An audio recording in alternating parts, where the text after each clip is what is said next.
Bismillahirrahmanirrahim.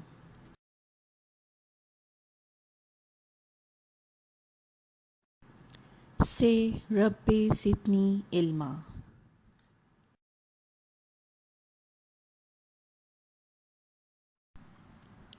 Assalamu alaikum, dear students. Welcome to Army Public School Fort Road Virtual Classroom.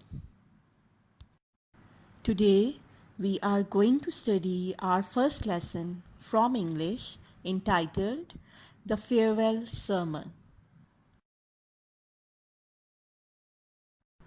Before we start our lesson, let us know what our objectives are, so you will be able to understand and comprehend the lesson, that is the farewell sermon. It would be feasible for you to explain the meanings of words.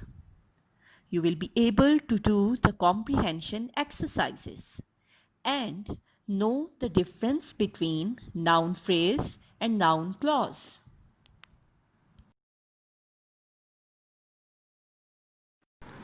Now students, I'm going to discuss the main points of the lesson, that is the farewell sermon. But before going into detail, I would like to discuss what is the meaning of farewell sermon. It is also known as Muhammad's sallallahu alaihi wa alihi wasallam final sermon or the last sermon. It is a religious speech believed by Muslims to have been delivered by the Islamic prophet Muhammad sallallahu alaihi wa alihi wasallam on Friday, the 9th of Zilhajj in Unna Valley of Mount Arafat during the Islamic pilgrimage. He delivered his speech before a crowd of 120,000 pilgrims. This speech was repeated by a companion of Prophet sallallahu alaihi wasallam who had a loud voice. The reason was that, as you know, 120,000 pilgrims were in front of him, and it was very difficult that word by word they could understand the sermon of our Holy Prophet sallallahu alaihi wasallam. So it was decided that the companion of Prophet sallallahu alaihi wasallam would be going to repeat the wording of our Holy Prophet word by word. The Holy Prophet sallallahu alaihi wasallam addressed the pilgrims and gave to humanity a charter of basic human rights, which has been adopted by all the democratic countries of the world. This thing should be noticed because the farewell sermon main principles were not only practiced by the Muslims, but they were also adopted by the democratic countries of the world. The reason was that as it is reflecting the complete code of life, that was the reason that everybody started following it.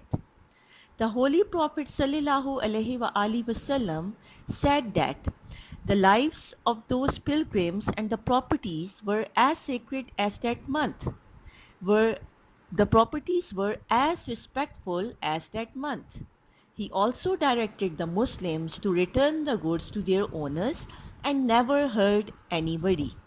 So the concept of humanism was addressed by our Holy Prophet sallallahu alaihi wasallam even on 9th of Zilhajj. So that thing should be kept in mind by all the Muslims, that the teachings of our Holy Prophet sallallahu alaihi wasallam were reflecting the complete code of life.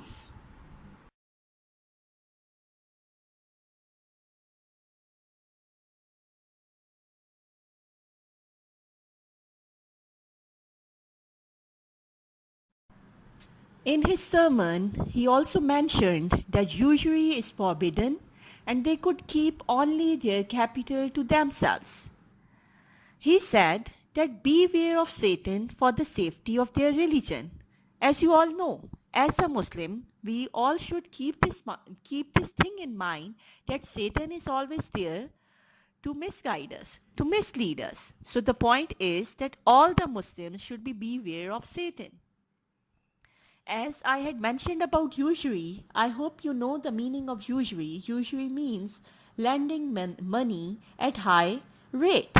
So it is totally forbidden in Islam, and our Holy Prophet also mentioned in his last sermon. In the third point, it's mentioned that Holy Prophet sallallahu alaihi wasallam told the Muslims that men and women have rights over each other and that women should be treated with kindness. He had emphasized the women over here because women are fragile creatures. So all the men were mentioned over here that they should treat their wives with kindness. He said that all men are equal. Over here, this means that there isn't any class discrimination in our religion, and that was emphasized by our Holy Prophet. No one is superior to other except by piety and goodness. You all know that good actions matters a lot and piety. Otherwise, no one is superior from any other human being. Our Holy Prophet also said that Muslims are all brothers unto each other. Means the message of brotherhood was conveyed through this last sermon. He said that they all have to appear before Allah and answer their deeds. This means that all the Muslims are answerable to our Almighty Allah for their deeds. So they should keep this thing in their mind while performing any activity. He also said that he is the last prophet of Allah and he leaves Quran and Sunnah for them to follow. For them means to all mankind. Quran and Sunnah are the only guiding principles, and all the Muslims were there. Those who were standing in front of him, they had to convey this to all the other people that they had to lead their lives according to the principles of Quran and Sunnah. At the end, he prayed Allah to be his witness, and he has conveyed the message of Allah to the people. He also directed the companions to communicate his message to those who were not present on that occasion. So our Holy Prophet sallallahu alaihi wasallam asked his companions that it is their responsibility to communicate his message to those people who are not present on that day. So it's their responsibility to convey his message to all the people. Now one by one, I'm going to highlight the main quotations of our Holy Prophet sallallahu alaihi wasallam. As you had noticed on page 3, it was mentioned that when he had started his sermon, he started by praising and thanking Allah. You know that he was very thankful to Almighty Allah, and even in his last sermon he had mentioned that. He asked the companions to listen to him carefully. Why he was emphasizing this? Because he wanted that all his companions to convey his message to all those people who were not present on that very day.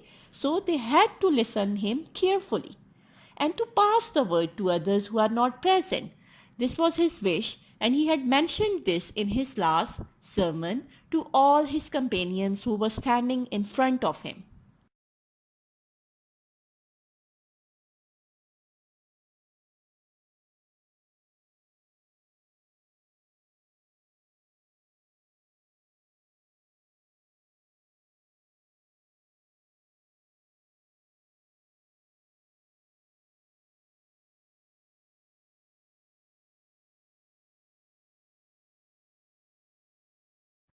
Now moving towards advising the pilgrims, as you had already read in the lesson that he advised the people to regard that month, that day, that city as sacred, means as respectful. That city and that month, they were regarded as quite respectful. So he was saying that that day should also be quite respectful in the eyes of all Muslims. He advised to regard the life and property of every Muslim as a sacred trust. So he was emphasizing on this point again and again that the life and the property of all the Muslims are as sacred as a sacred trust. Then he had mentioned to all the Muslims to return the goods to the rightful owners, because It is our responsibility that whenever we are having something, we have to return it to the rightful owner. And that was emphasized by our Holy Prophet sallallahu alaihi wasallam, that all the goods should be returned to the rightful owners. He advised them not to hurt anyone. This is always highlighted in Islam, that Muslims shouldn't try to hurt anybody's life, and that was mentioned by our Holy Prophet as well. He asked the people to remember that they would appear before their Lord and that he would ask them on account of their deeds. Over here, his point was that all the Muslims should remember this thing, that Allah Almighty is always there, and we are supposed to remember this, that one day we have to appear in front of Almighty Allah and we would be answerable about our deeds. So that's why our Holy Prophet sallallahu alaihi wasallam had mentioned this in his sermon. He asked the people that usury is forbidden.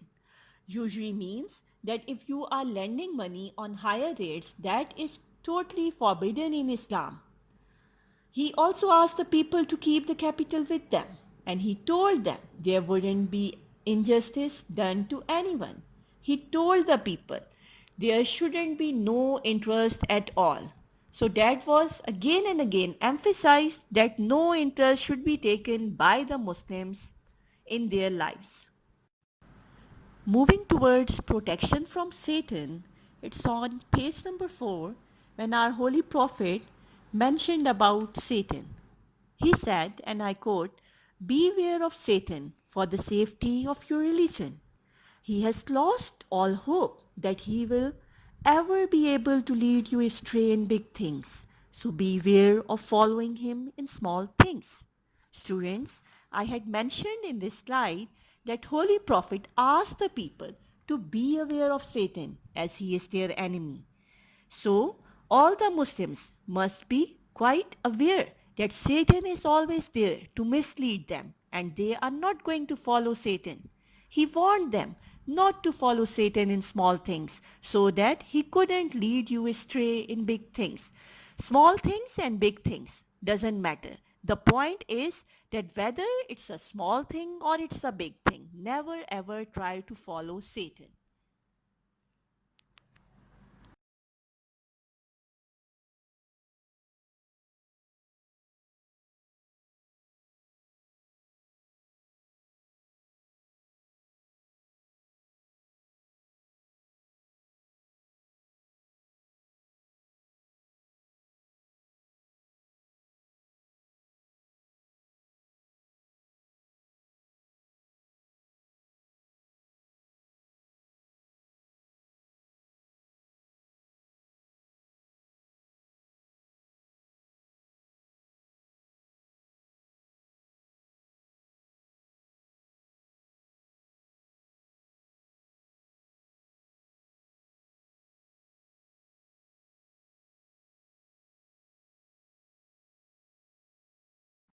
Now, coming towards the rights of people over one another. The first point is, you have rights over your women and they have rights over you. Our Holy Prophet sallallahu alaihi wasallam had mentioned this in his sermon, that the women have rights over men and men had rights over women. He had mentioned, try to focus on the second point, that they are your wives under the oath of Allah and with his permission. Be fed and clothed with kindness if they abide by your rights. So the point over here is that if the women are fulfilling the rights of men, then the women are having rights over men. Means that it is the responsibility of men to feed them and to clothe them with kindness.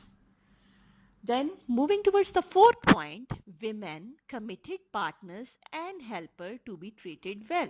So the point is that women should be treated in a very kind way. They shouldn't be treated harshly because they are the fragile creatures.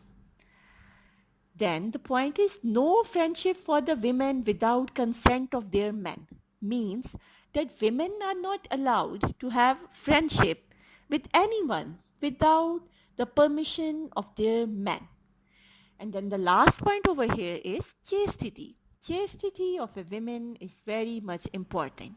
One of the basic requirement for women is chastity, and it should be kept by all the women. Now moving towards rights of Allah. It was mentioned by our holy prophet in his sermon, O people, listen to me in earnest. Worship Allah. Say your 5 daily prayers. Fast during the month of Ramadan and give your wealth in zakat. Perform Hajj if you can afford to. Students, I have mentioned over here the first point that we have to worship Almighty Allah. We are supposed to offer our prayers 5 times a day. We are supposed to observe fast in the month of Ramadan. And we have to pay zakat from the wealth earned. Whatever wealth we are earning, it is our duty to pay zakat. And the last point is that we have to perform Hajj if affordable. This was mentioned by our holy prophet in his last sermon, that it is not compulsory for everybody to perform Hajj. The point is if affordable. Like if the Muslims can afford this, then they have to perform Hajj. Sometimes people think that Hajj is compulsory. It's compulsory for those who can afford it, but it's not compulsory for those who can't afford it. This thing must be always there in the mind of all the Muslims.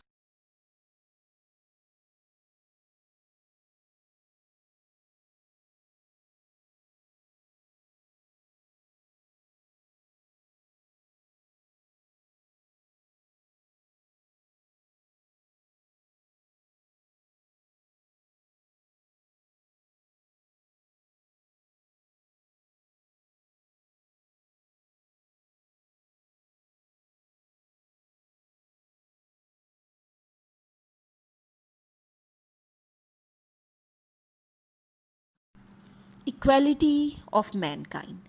As you all know, all mankind is from Adam and Eve.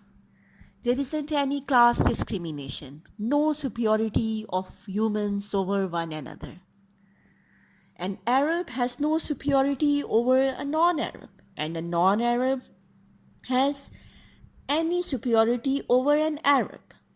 Also, a white has no superiority over a black, nor does a black have any superiority over a white, except by piety and good action. Class, remember this, piety and good deeds matters a lot. Otherwise, all the Muslims are equal. No one is superior from the other human beings. So, class discrimination was highlighted by our holy prophet on that day. You know, Muslims are all equal. Never ever think that you are superior from any other human being. That Muslim brotherhood was emphasized by our holy prophet in his teachings. Things belonging to one Muslim shall not be legitimate for another Muslim unless given freely and willingly. Students, remember that you are not having any right to get anything from another Muslim without his permission. If he is giving this freely and willingly, these 2 points should be kept in mind, that if a Muslim is giving something freely and with his willingness, then you can take that. Otherwise, it's strictly prohibited in Islam. And then the last point of it is injustice. Injustice shouldn't be prevailed in the society, and that was in the mind of our holy prophet, and he had mentioned this in his last sermon. So injustice shouldn't be practiced in society. Okay, students, now the point is of remembrance. Our holy prophet mentioned that to all the Muslims, that remember this, that you have to appear before Allah and will have to answer on account of your deeds. After the demise of our holy prophet sallallahu alaihi wasallam, he asked them not to stray from right path. He had mentioned that. Why? Because the point was, he didn't want the Muslims that all the Muslims would be straying from their path. So he was emphasizing on the path of righteousness so that after him all the Muslims will follow his footsteps. Otherwise, they are going to face the problem. That's why he was emphasizing on this, that remember this, that all the Muslims would be in front of Allah and they would be answerable about all their deeds. So if they will think according to that, their life would be quite easy, not only in this world but also life after death. At the end, our Holy Prophet talked about Khatme Nabuwat. He said, and I quote, "No prophet or apostle shall come after me, and no faith shall be born." He had mentioned this, that after him there wouldn't be any prophet. So no new faith shall be born and no apostle or no prophet. He also mentioned the pilgrims to convey his message to the people not present there that day. So he had mentioned this, that it's the responsibility of all the Muslims, those who are standing, those who were there in front of him, that it is their responsibility to convey his message to all the people who weren't there in front of him. He told them that he was leaving two important things behind him. One is Quran and the other is Sunnah. And following these two will not leave you astray. Means that if the Muslims were there who were in front of him and they were following the teachings of Quran and Sunnah, they wouldn't be misguided. So these two things must be given importance by all the Muslims in their lives.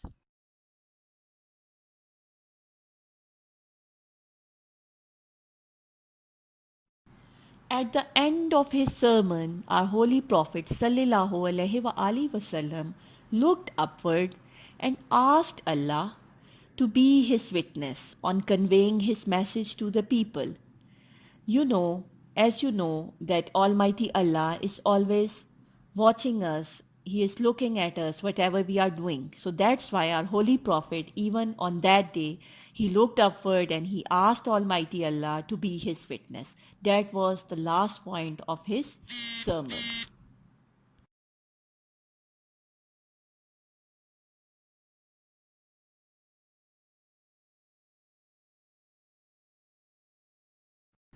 Now, moving towards the important names, dates, and days, I have mentioned all these dates over here and the important names, and also I have mentioned the days over here. Why? Because you know that in your MCQs you would be having different options regarding the dates. So you have to remember all the important dates of this book.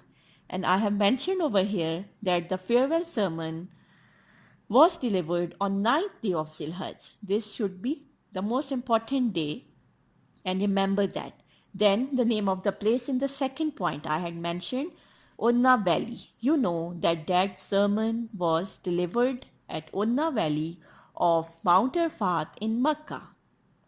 Then the third point is about Sahih al-Bukhari. You know that this book is very important and all the Muslims used to follow it because this is the most authentic book and you can easily find so many ahadith over here.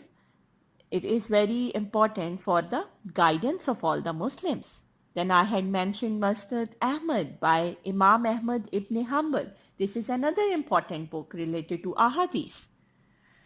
If you want any guidance, you can consult these two books. Then I had mentioned Makkah to Mina. You know that our Holy Prophet had taken all the pilgrims and he was leading them from Makkah to Mina. And the last point, Rabba ibn Umayyah ibn Khalf, he was the one who repeated the sermon of our Holy Prophet sallallahu alaihi wasallam word by word. Why? Because he was having a very loud voice. So it was asked to Rabbi ibn Umayyah to repeat the wording of Holy Prophet because you know when 20,000 pilgrims were standing in front of Holy Prophet. So he was repeating our Holy Prophet's sermon word by word. Remember all of these important names and dates and days.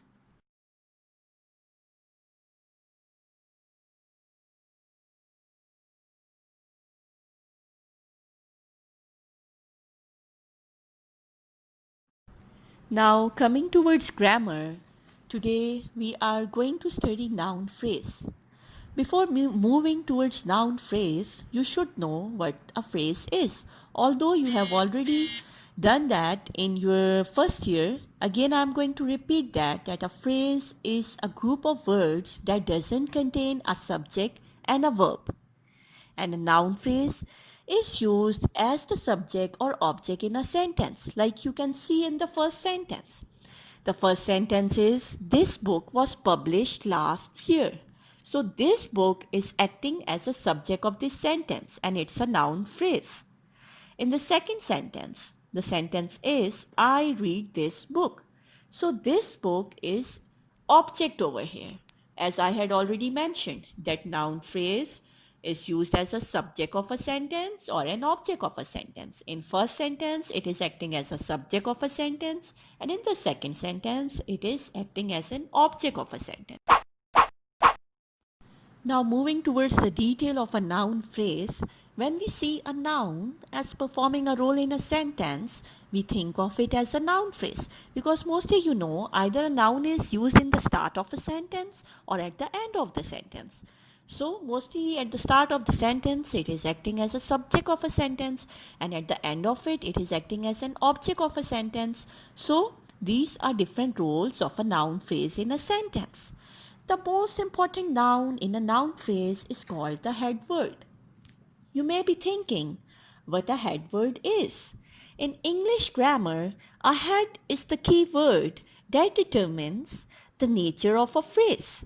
For example, in a noun phrase, the head is a noun or a pronoun. For example, a tiny sandwich. So sandwich would be the head word. I think now the concept of head word would be quite clear to you. Now moving towards the examples of noun phrases, in brackets I have already mentioned the head words and those words which are underlined. Remember that they are the noun phrases and in some sentences they are acting as a subject of a sentence and in other cases they are acting as an object of a sentence. For example, in the first sentence, she always bought the same newspaper. So I have put the word she in bracket because it is the head word and again I have used the brackets for newspaper. So remember in the first sentence she and newspaper they are the head words. She always bought. So what was bought by her? The same newspaper. The same newspaper is the noun phrase and over here it is the object of the verb that is bought. Moving towards the second sentence, a young man in a suit was admiring the view from the window. A young man in a suit is a noun phrase and the view from the window is also a noun phrase. The first part of a sentence is the subject of it and the second part of the sentence is the object. So noun phrasing is acting as a subject and as an object of a sentence. Moving towards the third sentence, concentrated sulfuric acid must be handled carefully. Over here, acid is the head word and concentrated sulfuric acid would be considered as a noun phrase and it is acting as a subject of this sentence. Moving towards the fourth example, my old maths teacher was Austrian. Over here, teacher is the head word because it determines the nature of the phrase. And my old maths teacher, over here, my old maths teacher is a noun phrase and over here it is acting as a subject of a sentence. Okay students, now we will move towards the syntax of a noun phrase. Maybe some of you are not familiar with the syntax. Syntax is the study of a sentence and the construction within a sentence. Syntax tells us what's going on in a sentence. Okay, so it is emphasizing on the structure of a sentence, on the construction of a sentence. For example, in the first example, it's mentioned a large dinner. And in the first point, it's there that a head word of a noun phrase may be pre-modified by a determiner, adjective, or other nouns. Maybe you would be thinking about what's a determiner.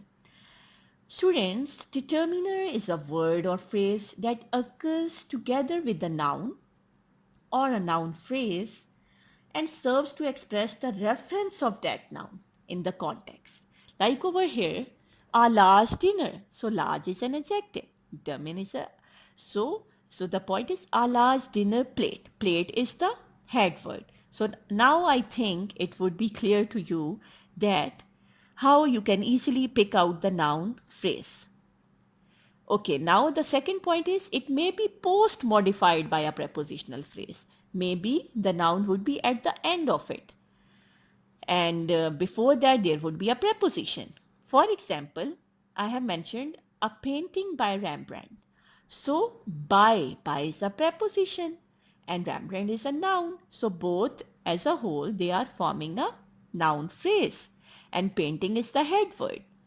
So I think now there wouldn't be any ambiguity regarding noun, phrase, as I have mentioned you all the examples over here.